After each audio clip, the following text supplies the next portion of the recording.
esse é um lado extremamente interessante na vida de jovens. Então, Rosalie, ela investia na vida de pessoas de modo que a pessoa viesse a crescer. Então, a renovação está intimamente ligada aos jovens. Mas, está entendendo? Então, esses jovens estão sendo trabalhados. E pastores jovens também, como disse. O Rosivaldo era um pastor jovem. O pastor Rego era um pastor jovem.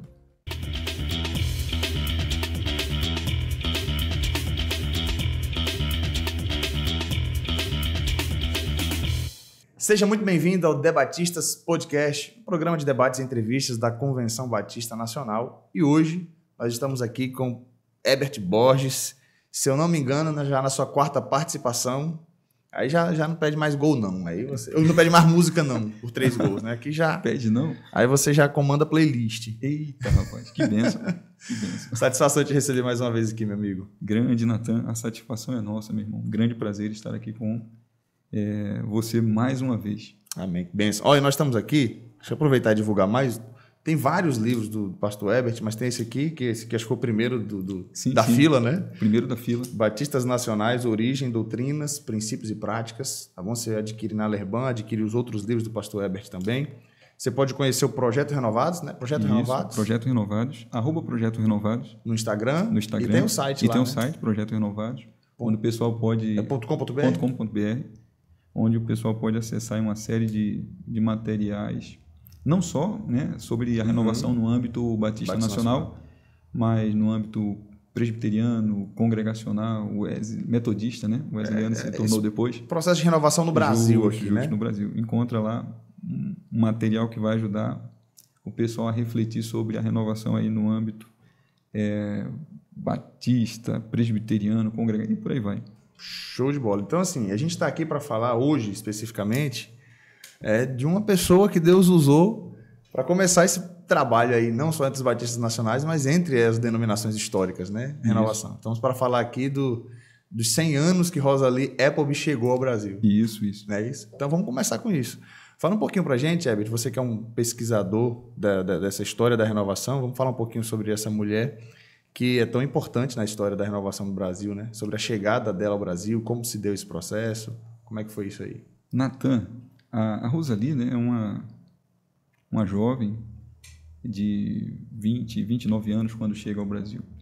E ela chega aqui ao Brasil em 1924, recém-casada, né, juntamente com seu esposo, Davi Appleby, para se dedicar à missão no Brasil. Ela... num acampamento de jovens, né? A gente tem aí conjubano, tem um conjubano? Pronto. Naquela época já existia lá nos Estados Unidos os acampamentos de jovens. E num acampamento de jovens, a Rosalie, ela abriu seu coração para a missão e em 1917, né? Em 1924 já estava aqui para cumprir a missão no Brasil. É importante destacar o seguinte, que a Rosalie chega ao Brasil, né? E chega como uma jovem que se preparou para esse processo, né?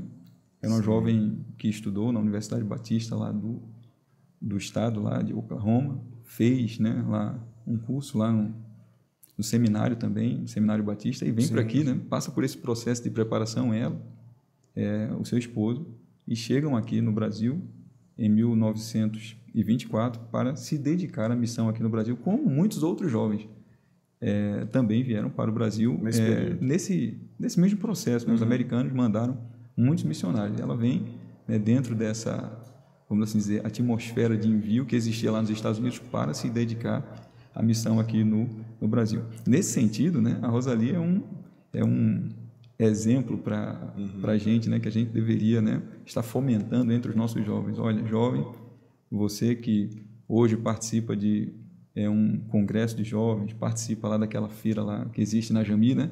Naqueles ambientes ali, Deus pode tocar o seu coração e você, a semelhança do que aconteceu com a Rosalie, também se abrir para um trabalho missionário para além da sua igreja. Porque na igreja, se Deus quiser, Deus queira, né, que esse jovem já esteja trabalhando em nome de Jesus. A da Jami que você falou é a Escola Missionária de Férias, né? Que acontece todo meio do ano. Então já veja aí a próxima, hein, pessoal? Olha os jovens aí, fiquem ligados. Pois é, então a Rosalie, ela se abre nesse processo, né, participando desse acampamento. Nasce uma família cristã, né, como todos Nós aqui nascemos, tem uma vida muito parecida com a da gente, né? Estuda numa instituição cristã, participa de acampamentos, né? Ali recebe o chamado missionário, vai para o treinamento missionário, como muitos jovens ainda fazem hoje. Sim. E, em 1924, juntamente com seu esposo, desembarcam aqui no Brasil para trabalhar aqui no Brasil com os brasileiros na pregação do Evangelho. Certo. Interessante ainda destacar, né, que quando chegam aqui passam por mais um processo de preparo, né?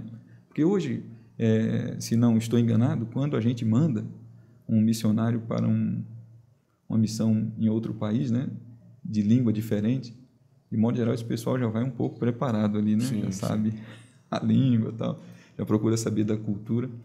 E a Rosali aprende essas questões aqui no Brasil. Passa 9 meses, se não me falha a memória, ali na Tijuca, ali, aprendendo português, aprendendo a cultura, se identificando aí com as coisas do Brasil.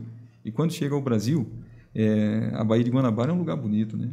Assim, você olha, naquela época ali, que ela chega em 1924, devia ser um lugar ainda mais bonito, mais cheio de verde. E ela se encanta com o Brasil e desde o primeiro olhar ali ela já fica apaixonada aí pela nossa nação. Ah, que bem. Eu quero aproveitar essa fala do pastor Herbert, essa chegada dela ao Brasil. Você pode encontrar de modo lúdico aqui mesmo no YouTube uma apresentação teatral chamada O Legado, que vai falar da nossa história, né, Batista Nacional, mas começa lá com essa chegada de Rosali. Então, alguns minutos você vai ver ali da chegada dela ao Brasil, de maneira lúdica, bem legal, a maneira como eles fizeram essa encenação da chegada dela ao Brasil. Então, coloque aí, foi o Ministério de Artes lá da Igreja Batista Nacional Cristo Rei, lá de Cuiabá, e foi uma apresentação que foi feita no Conjuban Nacional e foi muito bom. Então, entre aí, procure aí, depois você vai ver. Espera terminar o episódio primeiro, tá bom? E aí ela encontrou dificuldades, então, aqui, né? Chegou no Brasil, teve esses 9 meses de preparo, mas teve dores aí. Teve dores. Né? O Brasil, na verdade, né, era um país que passava também por dificuldades. O próprio país, né? A gente tem aquela percepção, né, que o nosso tempo é mais difícil, né? Sim. Os problemas do nosso tempo são maiores, mas o Brasil, naquele tempo, era um país que tinha suas características também que traziam dificuldades aí para o trabalho missionário. Por exemplo, o Brasil era um país rural.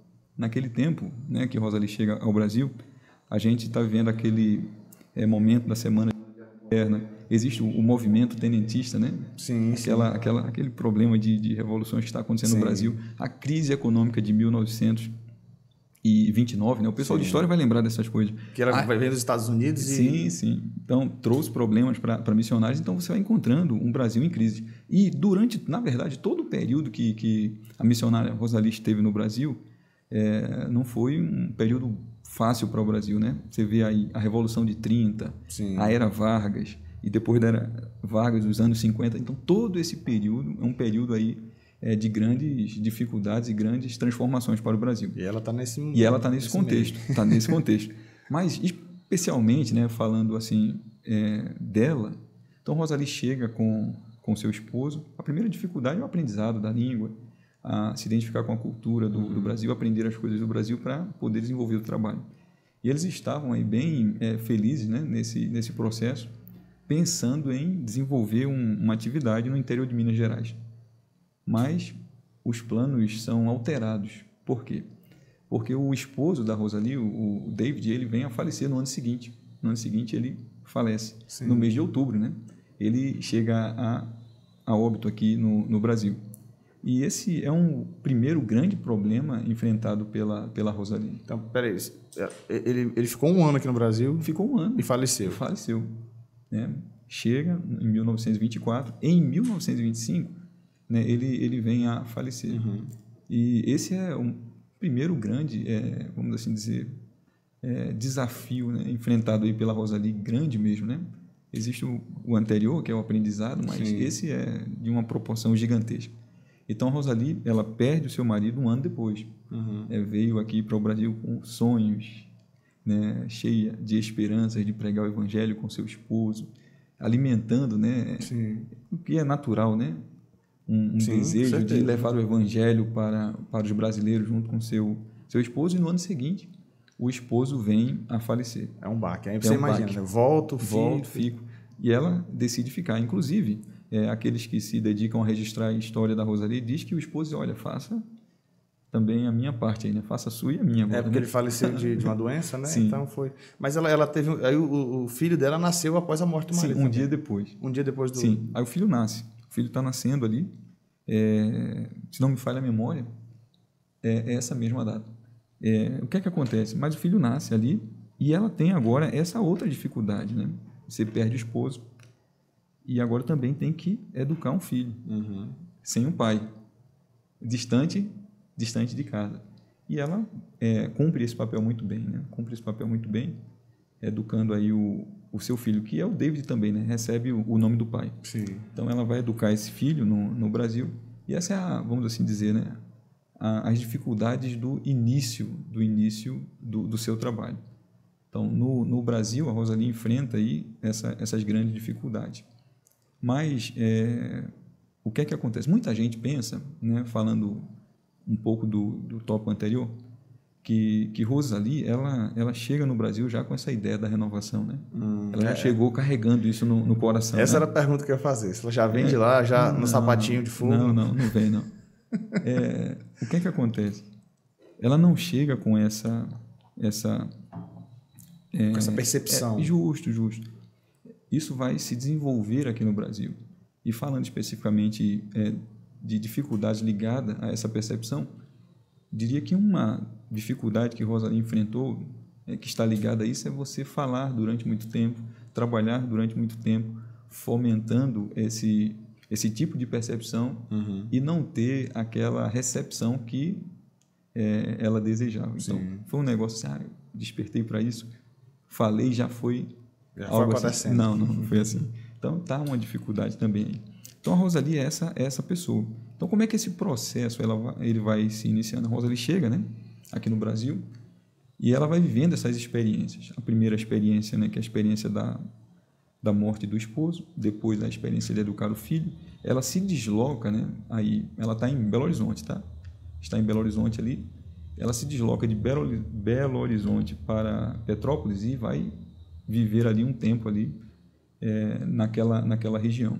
E nessa região ela desenvolve evangelismo, ajuda a igreja local e interage ali com a Convenção Batista, produzindo literatura, né? Então essa morte aí do esposo vai abrir aí oportunidades para Rosalie, vou dizer assim, oportunidade. Mas depois dessa morte, a Rosalie vai estar atuando, né, no evangelismo pessoal, vai desenvolver um trabalho junto à denominação, no Departamento de História e Estatística da Igreja. Tá, porque embora ela vai ter essa influência na renovação das outras denominações, a identidade dela é batista, né? Sim. Tem isso. Mas, assim, como eu estava dizendo, então o esposo morre, logo após a morte, ela se desloca para Petrópolis. Lá em Petrópolis, ela trabalha com a igreja local nessa área do evangelismo. Ali também ela trabalha na área da literatura. Em 1927 ela conhece a Estela do Bois, né, e começa a interagir nessa área da literatura com a Estela do Bois, mas já produz também literatura para a Convenção Batista Brasileira. E um trabalho que eu julgo importante da Rosalie nesse período, que ela vai desenvolver até chegar a 1940, por ali, ela vai dirigir ali o Departamento de História e Estatística da Convenção Batista Brasileira. Ela vai ocupar esse cargo. Sim. E é interessante você olhar assim a atuação de Rosalie nesse departamento. Por quê? Porque nesse departamento, Rosalie ela vai desenvolver um excelente trabalho, de modo que vai se produzir depois 2 obras de peso aí, né, sobre a história dos batistas no Brasil, por influência do trabalho da Rosalie. Rapaz, e lá nesse departamento, o que é que acontece, né? Rosalie vai ter conhecimento. Eu penso que isso vai ajudar muito naquilo que vai acontecer depois. Porque quando você trabalha no departamento que levanta a história e a estatística da igreja, você conhece tanto o passado quanto o presente da igreja. Você tem um diagnóstico da igreja. E de maneira providencial, Rosalie ocupa esse lugar, de modo que ela vai conhecendo o estado da igreja lá no passado e também o estado da igreja no presente. Então, está aí esse processo, né? Envolvimento com o evangelismo, após a morte do esposo, deslocamento para Petrópolis, envolvimento com a produção literária e envolvimento denominacional nesse departamento de História e Estatística da igreja, que, segundo eu, foi extremamente importante para a vida dela. Em 1937, Rosalie retorna para Belo Horizonte. Aí que vai acontecer o que a gente conhece como processo de renovação espiritual. Os folhetos de poder até então nem existiam. Não existia nesse campo. Então, Rosalie, o que acontece? A partir dessa volta para Belo Horizonte é que vai haver esse amadurecimento nessa direção da renovação. E em Belo Horizonte ela voltou para atuar em quê? Belo Horizonte, ela voltou porque o filho dela estava... Uma das razões, né? Sim. Uma das razões. Né? Aí ela deixou o departamento de História e Estatística? Sim, até 1940 ela esteve à frente dessa instituição. O que acontece? Ela volta para Belo Horizonte, uma das razões é que o filho, né, está crescendo, ela quer que o filho esteja próximo ali de outras crianças, outros filhos de missionários, uma das razões. Né? Então ela vem para esse local e atua ali na PIB, né, de Belo Horizonte, trabalha ali, né, congrega ali naquela igreja ali. E ela participou, aí é esse processo de abertura aí da missionária Rosalie para a renovação. Lá nessa igreja aconteceu um encontro, né? Existia naquele tempo uma atmosfera também de despertamento, de avivamento, já existia esse interesse no Brasil por um despertamento. E eu acho que era algo que já vinha dos Estados Unidos também, não tinha? Sim. Já estava acontecendo lá. Sim. No Brasil, se você ler a história do Brasil nesse contexto, vai ver que missionários já haviam passado por aqui falando sobre despertamento, avivamento. Já havia um contexto no Brasil nessa direção, uma atmosfera nessa direção. Sim. Então, a igreja lá, a PIB de BH, organizou um retiro, né, um encontro numa fazenda, e a Rosalie ela participa desse encontro. Então, esse é um outro ponto aí, né, fundamental aí para a trajetória da Rosalie. E agora especificamente com a renovação. Pronto. E aí a gente já entrou nesse ponto agora do legado. Pronto. Então, o que é que acontece? A Rosalie, ela nesse encontro, ela é despertada para essa questão do avivamento, da renovação, dessa temática, né, da oração, da santidade. Nesse encontro, ela é despertada para esse campo. E é a partir desse encontro que ela pensa também no folheto, né, na literatura, que ela gostaria de estar levando para as pessoas esse tipo de conteúdo. Para compartilhar aquilo que lhe impactou, né? Justo. Aí ela, olha, e ela, é interessante isso porque ela diz, num texto, você não encontra, eu não trouxe esse livro, existe um missionário americano da Missão Asas de Socorro que registrou na época de 70 uma série de testemunhos de diversos grupos aí renovados, né? Diversas pessoas, ele vai catalogando ali. E um dos testemunhos que está lá é da própria Rosalie. Ela conta como conseguiu os recursos para isso. Ela não queria pedir para a igreja o recurso para os folhetos e também não queria pedir para a missão. Aí ela orou, pedindo a Deus recursos. E um aluno dela, né, na época que ela era professora lá na sua terra, mandou um recurso para ela, que era justamente o valor do folheto. E a partir daí ela começa a produzir os folhetos de vida vitoriosa, que depois são chamados de folhetos de poder. Ah, entendi. Folhetos de poder. Então o primeiro nome era Vida Vitoriosa. Vida Vitoriosa, que é interessante, né? Veja a inteligência da Rosalie, eu acho que causa menos impacto. Sim. naquele contexto. Então, Rosalie passa por esse processo nesse encontro. Um outro ponto importante é o seguinte, a Rosalie ela tem uma experiência com um missionário que estava trabalhando na China. E esse missionário conta a história de um chinês que guardava relíquias, coisas do passado, tal, essas coisas. E Rosalie também estava presa a muitas coisas do passado. Estava presa a coisas do passado, ligadas ao seu esposo, muitas delas, ligadas a seus professores, relíquias, né, que ela guardava. E nessa oportunidade que ela está com o missionário chinês, que ele começa a falar dessas histórias que havia também lá na China, um chinês que guardava essas coisas do passado e tal. Ela, foi tocada. E Deus deu permissão ao Senhor para que o Senhor pudesse trabalhar isso na vida dela. E quando ela se muda de Petrópolis para Belo Horizonte, essas coisas se perdem na mudança, né? Há um acidente. Eita. E essas coisas se perdem. Então, esse foi mais um ponto aí, né? Para que ela se tornasse assim, mais aberta para aquilo que Deus desejava na vida dela. Agora ela estava mais livre para esse processo. Então, você vê na trajetória da Rosalie, né? Sim. Você vê a morte do esposo, trabalha o departamento de História e Estatística para ela conhecer profundamente a igreja no Brasil. Você vê também esse trabalho já que ela vinha desenvolvendo na literatura, que com certeza foi muito importante para o trabalho que ela vai desenvolver depois. A experiência junto com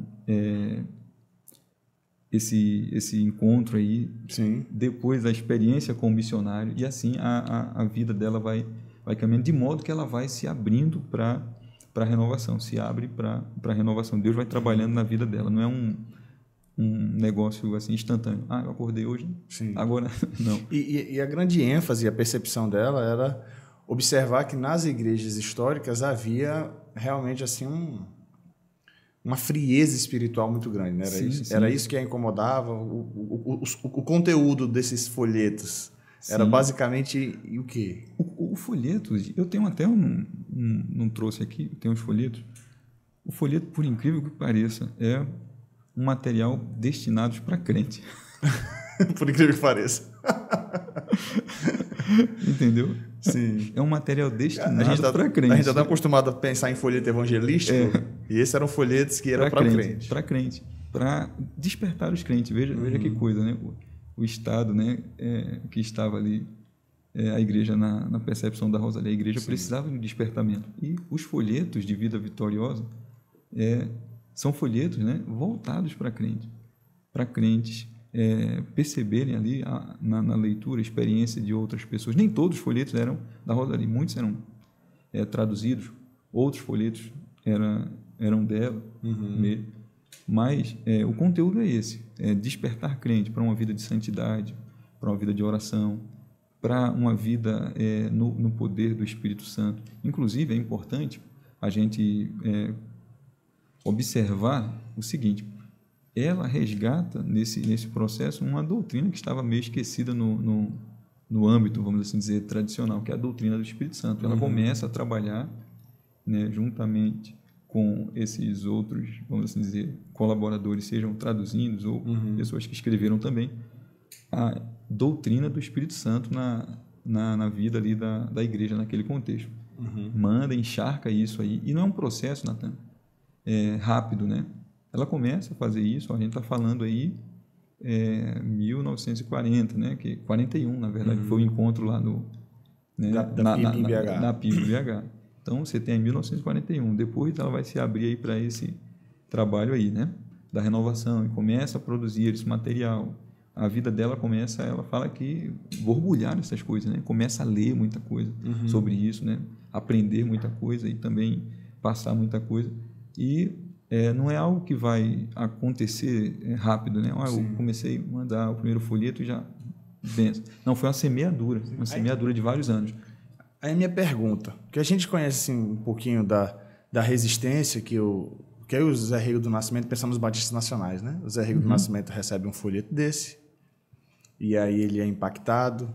Aí mais adiante você vê essa influência também em Enéas Tonini. A gente sabe da resistência que encontraram, tudo surgiu aí a partir disso. Aí depois tem toda a história, né, do desligamento desses pastores e igrejas, naturalmente. Aí depois vem, antes da Convenção Batista Nacional, tem a AME, né, que são... Mas assim, eu particularmente eu não vi, eu gostaria de ver... A Rosalie encontrou muita resistência dos pastores. Estamos falando de uma mulher, né, na década de 40, escrevendo para crentes. Então, teve um pastor que foi muito impactado, alguns pastores foram muito impactados ao ponto de aquilo movimentá-lo dessa forma. Mas se teve pastores que foram impactados nesse nível, qual foi o nível de ira de alguns? Houve isso aí com Rosalie? Como foi isso?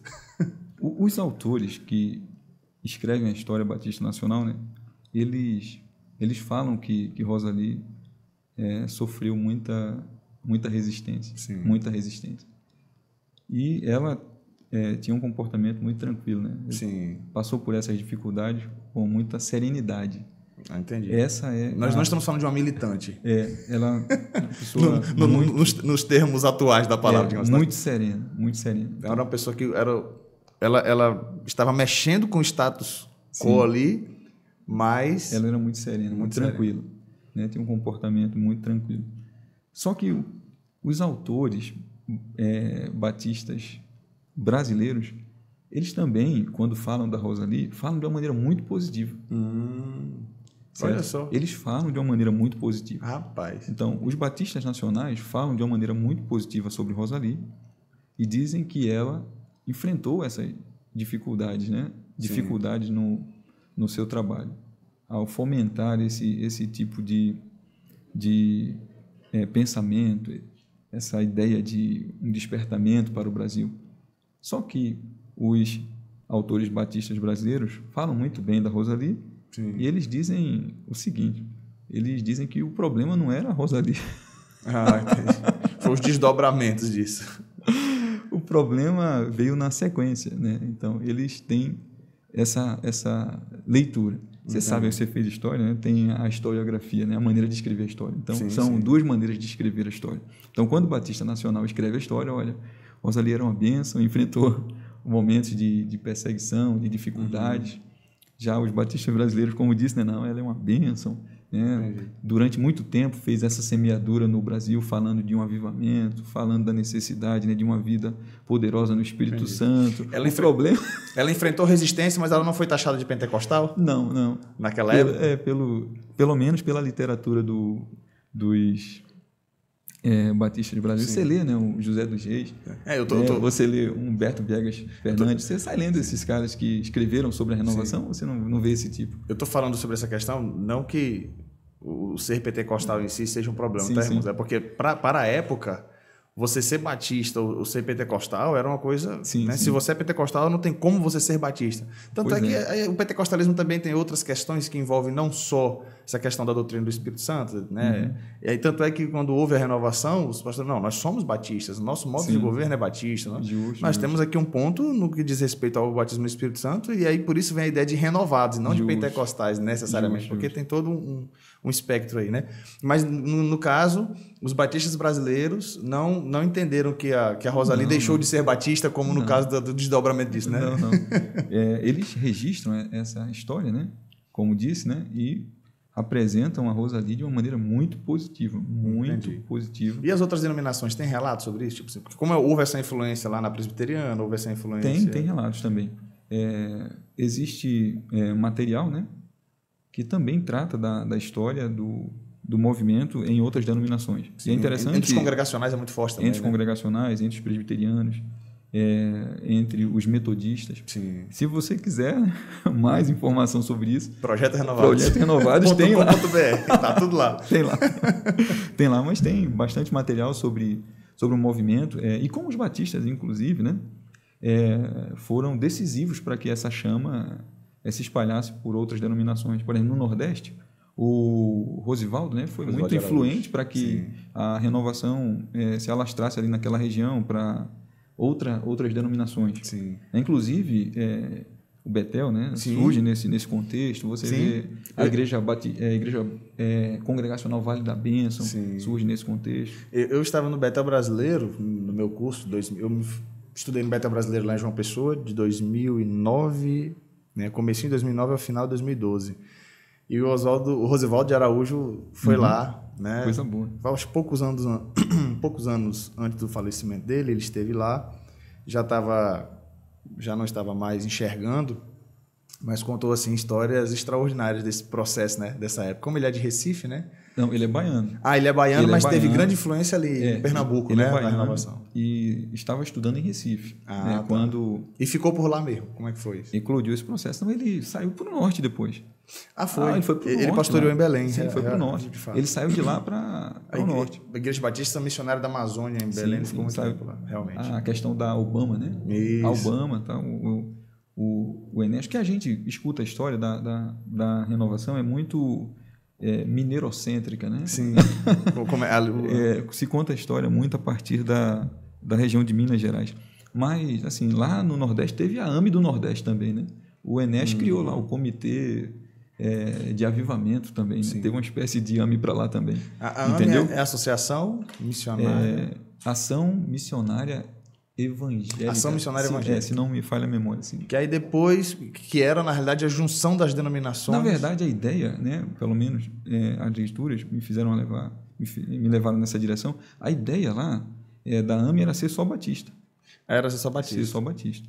Depois, né, que se abre aí... Isso é legado de Rosalie. Né? Uma convenção batista nacional, uma AME, de certa maneira, está surgindo como desdobramento daquilo que Rosalie fez. Mas, Natan, tem coisas assim extremamente importantes observar, né, como legado. Primeiro, a gente está falando aqui de um resgate de doutrina. A Estela do Bois diz isso nesse livro aqui, ó, que Rosalie resgata a doutrina do Espírito Santo. Né? Em algum ponto aqui, é um livro velhinho, né? Estela Câmara do Bois, olha aí. Rosalie Mills Appleby. Tem um título em cima. É uma biografia. Um vaso precioso nas mãos de Deus. Precioso. Rapaz, você acha esses livros assim... é individual, né? Eu acho que escreveram só para mim, então. Porque não tem em outro lugar, não. Não tem outro lugar.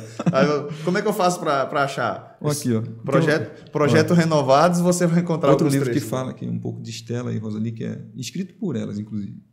Rosalie, Estela Câmara do Bois. Amor, beleza, máxima da vida. Né? Rapaz... Esse aqui você encontra. Esse aqui tá Eu deveria ter trazido mais os folhetos de poder, essas coisas todas. É que esse aqui foi pela Lerban. Pela Lerban. João Leão dos Santos Xavier. Nova... tá com a nova capa, uma nova diagramação, tudinho. Colunas da Renovação você encontra na Lerban, viu, gente? Pois é. Aí, ó, o que acontece? A Rosalie, ela resgata, a Estela fala isso, uma doutrina. É extremamente importante, que é a doutrina do Espírito Santo. Percebo, quando eu era novo, eu acho que a gente é quase da mesma idade aí, da mesma faixa etária, existia nas igrejas batistas essa ênfase ainda. Vamos nos reunir para orar, né? Sim. Para buscar a presença do Espírito Santo na nossa vida. Isso. Né? Acabou isso aí? Eu não sabia, não. A ênfase mudou. Pois é. Então, Rosalie, ela fomenta isso. Um outro aspecto extremamente importante, né? A plantação de igreja, o evangelismo. A Rosalie era uma evangelista. Um evangelista. Muitas igrejas em Minas Gerais estão diretamente ligadas ou indiretamente ligadas a ela. A própria Igreja Batista da Lagoinha tem uma ligação direta e indireta com Rosalie. Certo? Então, a plantação de igrejas, a produção literária, o resgate doutrinário de uma doutrina importante, legados da Rosalie, que eu creio, porque a questão não é lembrar da pessoa, é lembrar daquilo que a pessoa também deixou para a gente. Sim. Que a gente pode ainda cultivar, porque são coisas do Evangelho. Né? A doutrina do Espírito Santo é uma riqueza, né, do Evangelho, que a gente precisa continuar. A plantação de igrejas é algo que a gente deve continuar a fazer. O investimento na vida é de pessoas, e especialmente, Natan, esse é um lado extremamente interessante na vida de jovens. Então, Rosalie, ela investia na vida de pessoas, de modo que a pessoa viesse a crescer. Então, existe um camarada que... Eu chego até ontem em casa, eu poderia ter trazido um livro que narra a biografia do David Gomes, que foi um jovem que esteve sob o raio de influência da Rosalie, que trabalhou, né, muito pela evangelização do Brasil no século passado, através de um programa, se não me falha a memória, chamado Escola Bíblica no Ar. Rosalie incentivou o estudo desse camarada. Vejam, a Rosalie não era anti-intelectual. Ela criticava, né? A gente vê essas críticas. Esse intelectualismo, vamos assim dizer, que... A frieza mesmo. A frieza. Mas, por exemplo, David Gomes foi um jovem incentivado pela Rosalie, trabalhou com a Rosalie em Minas Gerais, esteve no seu raio de influência. Rosalie trabalhou muito com a juventude, né? Naqueles encontros, congressos de jovens, semeando na vida da juventude. E esse é um dos jovens que recebeu essa influência de Rosalie, foi recomendado no Seminário Batista Americano lá pela Rosalie, né, e desenvolveu um trabalho extremamente importante no Brasil. O Ari Veloso foi outro jovem que esteve sob o raio de influência da Rosalie, uma grande liderança em São Paulo. A Estela Dubois, né, poetisa, escritora, educadora, musicista, esteve também sob o raio de influência da Rosalie. O José Rego do Nascimento, que era um jovem pastor, não era um pastor. Sim, sim. O Enéas já era um pastor mais maduro. Sim. Mas esse mais maduro de quê? Tinha quantos anos? Na faixa de 40 e pouco, não era? Sim. Eu não me lembro aqui a data de nascimento, mas era... Nós estamos olha, o Enéas se formou em 41. 41. O ano que ela estava sendo impactada lá na PIB de BH. 41. Ele já era pastor. O Enéas, ele, em 1958, se não me falha a memória, a gente citando aqui de cabeça, né, que ele vai ser batizado no Espírito Santo, veja. Ele tem quase 20 anos aí de pastorado. De 41 para 58, 17 anos, né? Entendeu? Era um pastor experiente, já tinha ocupado uma série de cargos na denominação ali em São Paulo, e estava ocupando, inclusive. O Rego era um jovem pastor, né? Se não falha a memória, ele se forma em 51, por ali, 10 anos depois. Então nós estamos falando de Deus usando jovens para fazer uma revolução. Sim, e por influência de Rosalie, certo? Então, trabalhando na vida de jovens. Essa Estela era uma jovem avivada também. Era uma jovem avivada. Você pega, por exemplo, alguns jornais batistas, o Batista Nacional, né? Tem ali algumas poesias da Estela. Se você ler esse livro aqui, onde tem texto da Estela, ela fala dessa vida também, né? No poder do Espírito Santo. Então, a Rosalie, ela traz esse legado. Então, lembrar disso, olha, investir, imagine, a gente investir na vida de pessoas e, sobretudo, na vida de jovens, para que jovens cresçam, se tornem grandes líderes no campo aqui, no trabalho do Senhor. E isso era algo que Rosalie se preocupava, né? Quando a gente fala sobre isso, falando desse legado de Rosalie, qual seria o recado para a juventude de hoje? Você acha que a juventude de hoje, pensa nas igrejas mesmo, elas estão preparadas para dar esse passo adiante? Eu como pastor hoje, eu observo que parece que a força dos jovens na igreja, hoje já não é a mesma de 20 anos atrás, né? Agora, sim, quando você olha para o campo, saindo um pouquinho do âmbito da igreja, olhando para o âmbito geral, na sociedade parece que o jovem tem muita força. Entendi. Para causar mudanças sociais. Entendi. O jovem vai lá, faz protesto, fala e faz isso, e acontece, e está muito envolvido na faculdade, mas parece que quando a gente vem para o âmbito denominacional, o âmbito de igreja, do reino de Deus, a gente percebe que o negócio está meio acanhado. Qual é a sua visão acerca disso? Olha, é difícil, né? Essa é uma questão difícil, né? Essa questão, assim, é uma análise difícil. Mas o que é que acontece, que eu penso, né? Tomando como um exemplo desse legado do trabalho da Rosalie na questão da juventude. Se não há esse preparo, ele pode ser preparado. Porque o que é que acontece? A Rosalie, ela trabalhou muitos anos semeando na vida de jovens. E você viu, o Enéas Tonini, ele foi alcançado num congresso de jovens. O Rego do Nascimento conheceu a Rosalie, se não falha a memória, num congresso de jovens lá no interior da Bahia. Certo? O Rosivaldo de Araújo foi alcançado num congresso do Conjube, lá em Pernambuco. Mas você vê que a juventude, ela foi trabalhada, veio sendo trabalhada. O seminário batista lá que recebeu o Rego do Nascimento, veja o desejo, né, dos jovens naquela época. Ele recebeu o Rego do Nascimento para uma semana de estudos teológicos sobre a doutrina do Espírito Santo. Já foram ricamente jovens de novo. Então, a renovação está intimamente ligada aos jovens, né?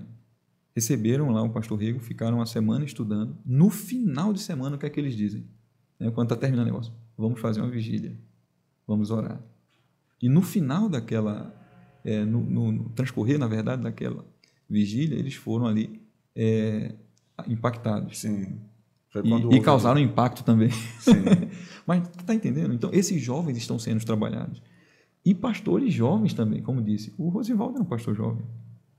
O pastor Rego era um pastor jovem. Você tinha pastores de mais idade, mas muitos pastores jovens envolvidos na questão da renovação. Então, se a juventude hoje perdeu essa ênfase, né, nós podemos trabalhar, aproveitar por exemplo, o Conjuban, né? Sim. Esses congressos da juventude para trabalhar na vida dos jovens. É como trabalho com criança, né? Trabalho com criança. Você trabalha com música, né? Aí diz assim, não, vamos colocar a criança ali na salinha, não sei o que, ela não entende, ela não aprende. Vocês desenvolvem, você e sua esposa, entende, meu irmão.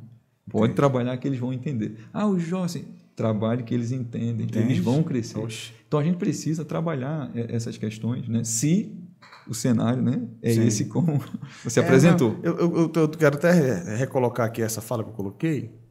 Recolocar a fala que eu coloquei. Redundância da gota.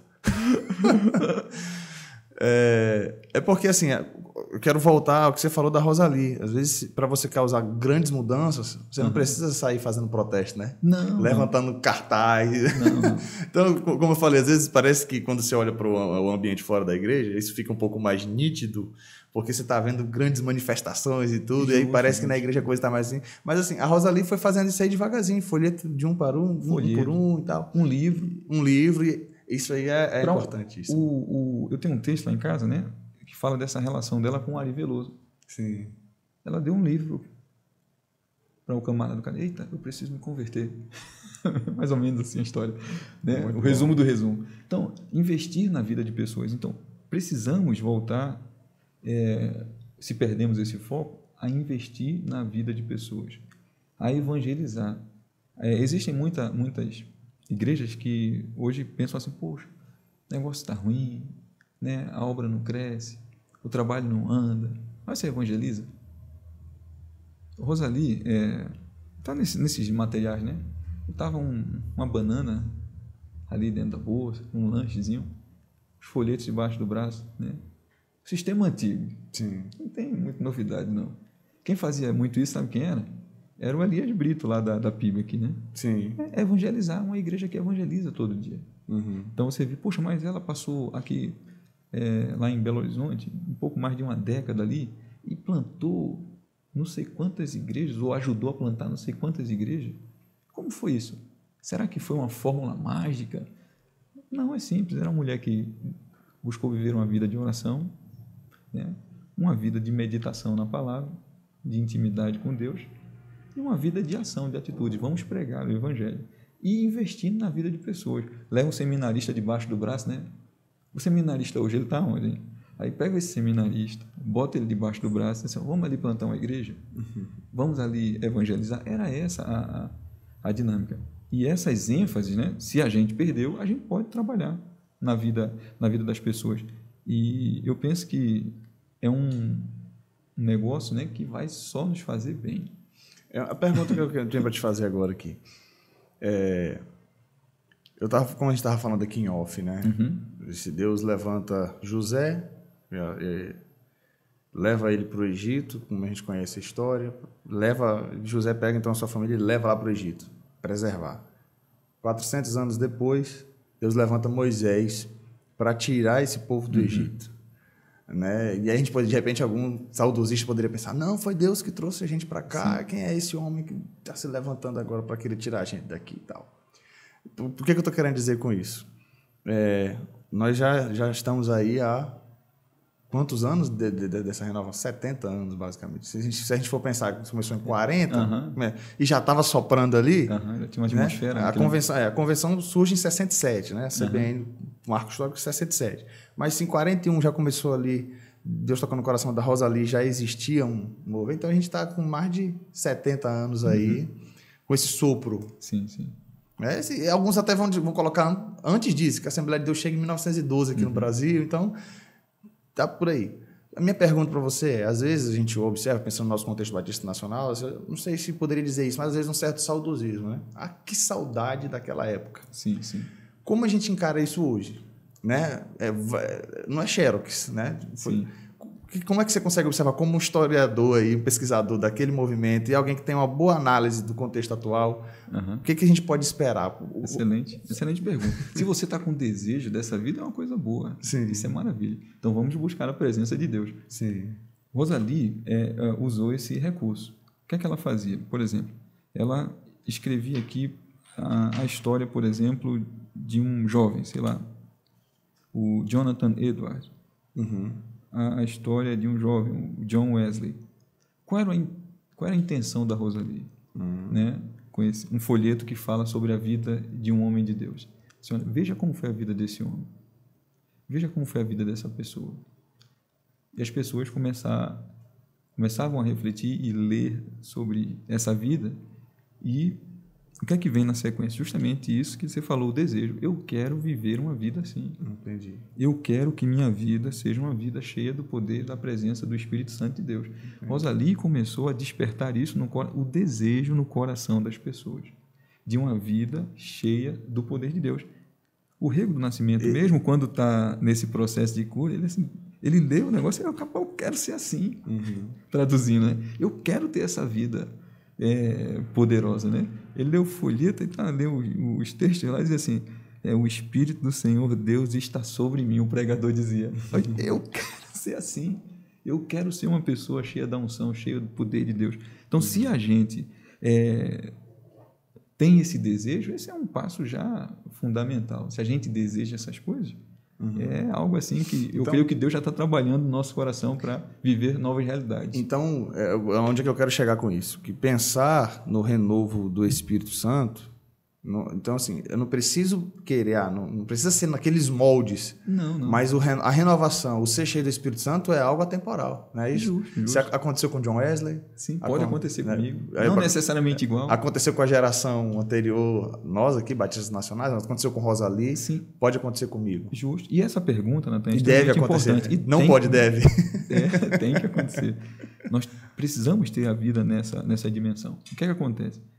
Rosalie, ela narra a sua, vamos assim dizer, experiência lá nesse encontro que houve lá em 1941, na fazenda lá.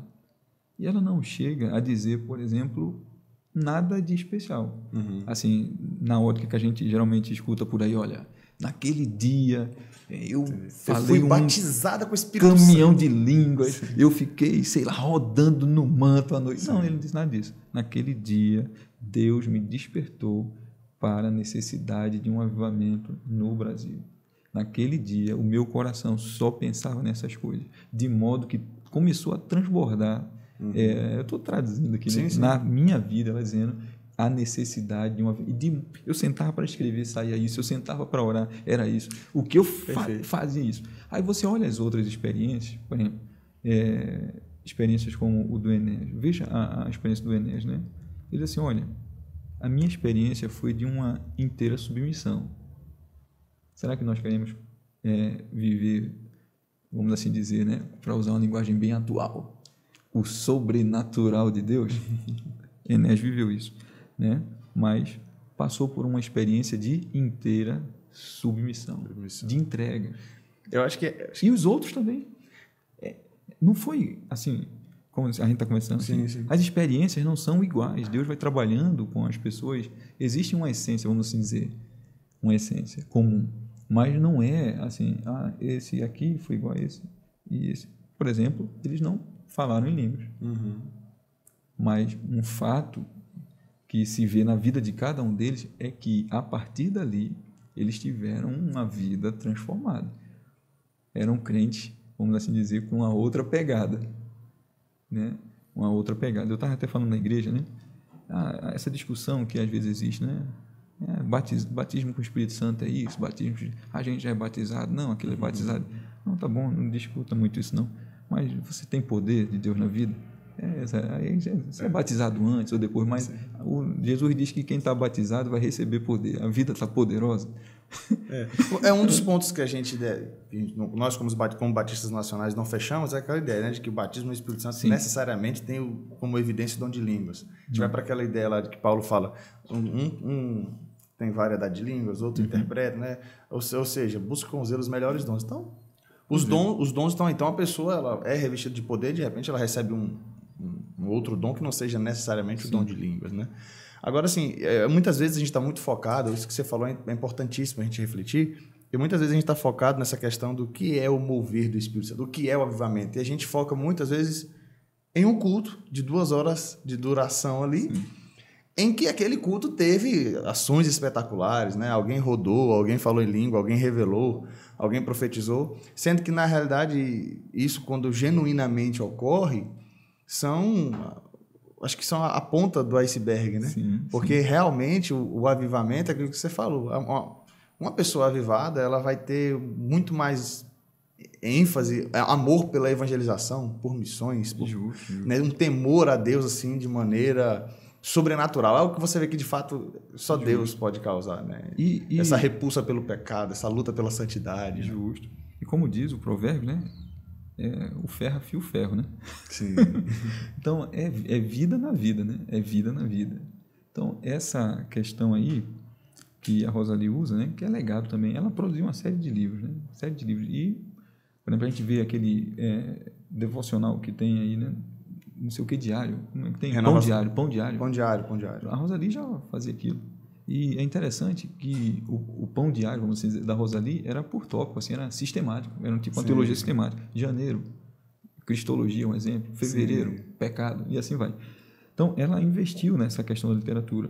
Mas essa questão que a gente está falando, Nathan, do exemplo, do referencial, daquilo que Deus fez. O livro de Juízes, né, fala da história de um povo que se desencaminha, porque perdeu de vista aquilo que Deus fez no meio do povo.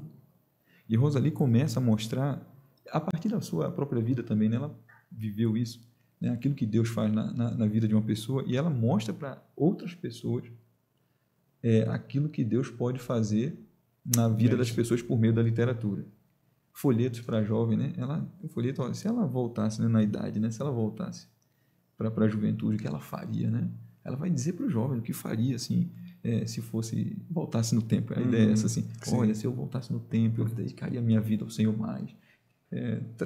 Falando uma linguagem bem entendível, né? Eu oraria mais, eu buscaria mais, eu procuraria boas amizades, eu investiria. Está entendendo? Então, veja o que a Rosalie está fazendo por meio da literatura. E hoje, ainda existe uma série desses materiais por aí, poesias, traduções, folhetos de poder, devocional, material na área do avivamento, da santidade. A gente conta esses materiais dela hoje onde? Folheto de poder, por exemplo. Tem um acervo em algum lugar? Nós estamos trabalhando aí para fazer aqui a publicação desse material. Estamos aí caminhando para isso. Estamos vendo aí com o pastor Djalma para dar sequência a isso aí, para o pessoal ter acesso aí. Quem sabe uma sequência nesse ano e a outra sequência no próximo ano, com esse ajuntado aí para que esse ajuntado de material. Para crente, né? Para crente. Esse pastor Djalma que o pastor Herbert está citando é o presidente da CBN aqui no DF atualmente, e que o Herbert faz parte da diretoria, né? É o vice-presidente. Mas olha aí. Rapaz, pense como eu estou importante. Tá vendo? Como diz o pessoal lá do Alto da Compadecida. Né? E aí diz, como foi que você chegou a esse cargo? Eu não sei, só sei que foi assim, indicaram meu nome, lá votaram. Pois é. Mas que bênção, pastorzão. Que maravilha a gente poder falar um pouquinho sobre isso, sobre o legado de Rosalie, a influência dela na nossa denominação. Falamos um pouquinho sobre essa história e como a gente realmente pode ser impactado com isso hoje, né? Aquilo que vivemos. E essa compreensão de que o ser cheio do Espírito é algo atemporal. Né? Sermos cheios e buscarmos realmente esse avivamento, jovens, com esse fogo no coração, Amém. Por amor a Deus. Assim, quando eu falei sobre essa questão aí da faculdade dos jovens, é porque o jovem, ele vai arder no seu coração a paixão por alguma coisa. Né? E eu tenho visto assim, muitos jovens cristãos apaixonados por causas secundárias. Então vamos trabalhar eu tenho visto muitos jovens assim que matam e morrem por uma causa, e aí você vê que pelo evangelho não faz a mesma coisa. Pois é. Eu acho que realmente a gente precisa buscar em Deus aí. Isso que você tá falando, Nathan, é extremamente interessante, né? Olha, eu estava lendo esses dias, a história, acho que do Steb. Sim. Do Steb. Como ele surge lá em Belo Horizonte. Existe também um seminário lá em Pernambuco, né? O STEM, se não me falha o nome aqui, o primeiro nome. O que é que acontece? Rapaz, o jovem saía da sua casa, né? Feito hoje, né? Sim, sim. E você lá, sai do Pará, vai para Belo Horizonte. Só que lá no STEB, meu irmão, não tem estrutura, não. Na época, né? Sim. Na época não tinha estrutura. Na época que eu fui para João Pessoa já tinha toda a estrutura, internato. Não tinha estrutura. Não tinha estrutura. E o povo ia. Eu, lendo um trecho, e o pastor narrando lá, ele dizia assim, rapaz, o pastor chegou e o pessoal tinha comido arroz, né? Arroz. Aí a cozinheira, né? Para dar uma moral pro pastor, que o pastor, o cara, né? Recebeu uma moral. Aí chegou para ele e botou um prato, ainda tinha o ovo. Ainda tinha... Um ovo. Ele ainda foi honrado porque tinha ovo. Foi um ovo. Mas o pastor estava na unção nessa época aí. Ele disse assim, e os seminaristas comeram ovo? Aí ela disse assim, não, pastor, não comeu não. Aí ele, rapaz, você está entendendo? Então, é aquilo que alimenta o coração do jovem hoje. Né? O que é que o jovem deseja? O que é que ele busca? O que é que motiva ele? O que é que faz um jovem sair, né, para usar assim, do Pará para Belo Horizonte, para ir para um lugar sem estrutura, né, passar 4 anos? Falei com o pastor Edivaldo na época, ele Recife, tá, Jesus, pai, meu Deus, uma dificuldade tremenda. O que é isso? Isso que você acabou de dizer. Existe algo que está ali no coração daquele jovem, né, que hoje a gente não vê, mas que a gente precisa voltar a cultivar para que esse pessoal seja aí cheio do Espírito Santo de novo, em nome de Jesus. Não, e talvez alguém até possa falar assim, mas isso aí ocorre não só no meio evangélico. O jovem, alguém pode dizer assim, não, naquela época as dificuldades eram grandes, mas se a gente for olhar hoje tudo está muito fácil, de fato, assim, é AD, né? Até para uma faculdade que não seja teológica, as pessoas estão querendo uma facilidade. Mas tem gente, sim, que quando ele quer uma causa, ele sai daqui, vai para o meio de uma comunidade indígena, vai fazer pesquisa, né? E por conta da causa humanitária, por conta, às vezes ele vai para algum outro lugar para poder falar, não, vai ser mordido de picada de mosquito para falar sobre como é que estão tratando a onça pintada na Amazônia, no Brasil, né? Tudo bem, a causa indígena humanitária é uma causa válida. Deixa eu falar aqui da onça pintada, então. O cara vai lá ser picado por mosquito para falar do número de onça pintada e tal, que está em extinção, também. Que é importante também, mas você vê menos agora, né? O que deveria haver, como eu estou falando, essa ênfase pela pregação do evangelho. Pois é. Né? Como você está falando, você se desbancar de um lugar para o outro, ele fala assim, não, eu só quero estudar teologia se for EAD, no conforto da minha casa, que aí não me atrapalha no meu outro curso de sociologia que eu estou fazendo. Meu curso de sociologia é presencial, mas eu quero aprender um pouquinho de teologia, tem algum curso EAD aí que eu possa fazer, alguma coisa? Mas é isso que você está falando, quando a chama arde no coração, não tem dificuldade, né? Não estou dizendo que o EAD é ruim não, gente, é bom, tem o EAD da CBN, inclusive, temos muitos seminários nossos aí da nossa denominação que funcionam de maneira virtual, porque a gente tem realmente dificuldade, tem pessoas que às vezes são despertadas para isso já com família, com tudo, mas o jovem que às vezes não tem um pinto para dar água, né, que pode realmente fazer isso, se queimar no seu coração o ardor por missões, pela evangelização, ele vai. Então tá aí, nós temos o Centrami para os jovens se aprimorarem. E estou falando do Centrami, temos outros seminários, mas aquele que quiser vivenciar isso, ele consegue fazer no Centrami. Ele sai lá da sua região, vai para o Centrami, e olha que o Centrami hoje tem estrutura. Tem estrutura. Toda uma estrutura maravilhosa para poder receber o formando que vai para o campo missionário depois. Mas é isso, eu acho que continuarmos clamando ao Senhor por mais desse mover do Espírito Santo no nosso meio, né, pastor? Amém, é isso aí.